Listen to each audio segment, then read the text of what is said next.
Today we're going to be talking about the Palomini 177 bunkhouse. I don't know if you guys can see that. It is a 2015 unit. Let's walk around the front and kind of give you an overview.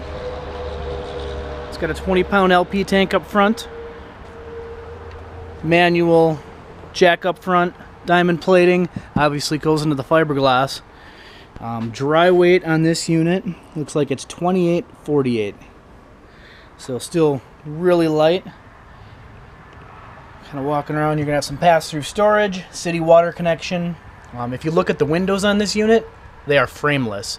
The difference between this and the standard windows, these are not frameless. These are actually water holes. As these things get older, you're gonna see streaks that kind of go down the side of the unit. It's considered an upgrade. They are hinged at the top, so if it's raining out, they'll be pushed open, you know, from top down. As long as the wind isn't driving the rain in at an angle, you can leave them open in the rain. You can have a water heater, city water connection. This is filler for filling up your freshwater tank. Two more huge windows in it. You got two bunk windows as well on this side. Got your aluminum rims. This one does have the executive package. Looks like we got a little more outside storage here. You got your power point. You do have an outside shower. Obviously your dump valves. You're going to have 4 stabilizers around. Obviously 2 in the rear, and then there's going to be 2 up in the front. Back here you're going to have a toy lock. If you can kind of see this, it just pulls out so you can lock your bicycles, your whatever up, and it doesn't, you know, grow legs and move away. Comes with the spare tire you see here, and if you guys can see this down here, we have a LP quick connect. Rear of the unit's pretty straightforward. LED lighting. Obviously the lights on top. It is pre-wired to have a backup camera put on it if you would so choose. It does not come with it, however. I guess I'll walk you right around the front here. Here's the pass-through storage up front. Pretty decent sized. You see right here, there's actually an LED light strip. It'll light the whole length of it up versus just a light on one side or the other. Alright, we're coming around to the front here. If you're looking at the awning, it is a power awning. It's going to have a light strip underneath. Obviously hit a button, it'll come right on out. You're good to go there. You got your AC vent right there. Outside speakers, you got a little outside light that you can turn on. That's going to be your fridge venting essentially. Right here you're going to have power, 110. And then this is just kind of the other side. Let's go inside and take a look. Does have a screen door. It has this nifty little thing right here.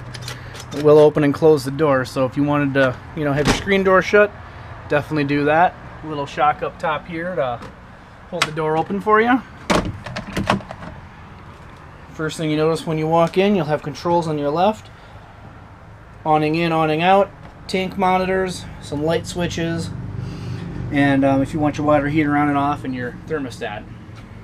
Coming around to the other side, this is where you're going to have your stereo, auxiliary line in. It does have Bluetooth, so you won't physically have to have your cell phone plugged in, you know, operating it, you know, as it's going. Speaker selections A and B, so that's inside, outside, whether or not you want, you know, noise in either which one area. Big queen size bed up front. It is the upgraded mattress. A little firmer, a little nicer. You do have the radius front, but you've got plenty of room. LED lighting throughout. I actually am a fan of these roof vents here. Open up real easy. You just pull it down and move it. I think it's a great idea. It's better than turning that little screw knob that they give you. So you got your booth dinette right here. Oops, that fell. Little table. You could turn this into a sleeping area if you wish. Coming around, solid surface countertops, 2-burner stove. Gonna have your sink, obviously. Does have a sink cover, which is nice. You've got your AC unit right here. Looks like we're doing a little work and we've got a cabinet off on this for whatever reason. But don't worry about that, they'll take care of it. microwave down below. This is going to be your heater. Obviously, you're going to have some storage throughout. Alright, this is your fridge slash freezer. It's actually pretty decent size for this unit.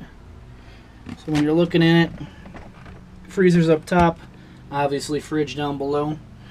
It is automatic. It will work off of power or gas, so depending on what you're doing, if you're at your campsite, you got plugged into, say you're plugged into 110 power and you pick it up to go home, it'll automatically flip over and run off gas. 2 bunk areas over here. These are about 6 feet long, so you got some room. And then the other big benefit of this particular unit is the restroom. Foot flush toilet, full shower, and it does have a skylight in it, so it'll let some air in, or some light in, I should say. Air comes right here. So other than that, I guess I'll stand in the bathroom, try to give you guys an overview quick of kind of how it looks. Small, lightweight. You could sleep potentially 5 people with the bed situation here. Oh, and I almost forgot to tell you, you do have a TV port right here. You have a satellite pre-connect outside if you want to hook in, or there's going to be a TV antenna on the roof if that's the route you guys would so choose to go. Give you a quick overview of some cabinets here and we'll call it a day. If you have any other questions, just let me know. I'm Chris.